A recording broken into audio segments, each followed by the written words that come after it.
కొన్ని సాధనల్లో మనకి శ్వాస అనేది గొంతు నుంచి అంటే అంగిల్ నుంచి లోపలికి తీసుకోవాలి అనేటువంటి పద్ధతిని గురించి చెప్తారు అంటారు జనరల్గా.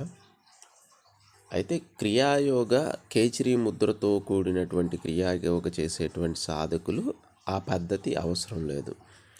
ఎందుకంటే ఈ ప్రయత్నం చేయడానికి లోపల నుంచి తీసుకోవడానికి గల కారణం ఏంటంటే ప్రాణాన్ని పైకి లాగి పై చక్రాలని యాక్టివేట్ చేసి ప్రాణం పైన వరకే ఆడేటట్టుగా చేయటం అనేది దీని ఉద్దేశం. కేచరీ పెట్టేటువంటి సాధకులు ఎవరైతే ఉన్నారో వాళ్ళకి ఆటోమేటిక్గా ప్రాణం అనేది కేచరీ పెట్టినప్పుడు ఆజ్ఞా సహస్రార చక్రాల్లోనే ప్రాణం అనేది జరుగుతూ ఉంటుంది. కాబట్టి ప్రత్యేకించి ప్రాణాన్ని ఈ తలపై భాగంలో అంటే గొంతు లోపల నుంచి పైన లోపలికి చక్రాల్లోకి తీసుకెళ్లాల్సిన అవసరం అనేది దీంట్లో ఉండదు.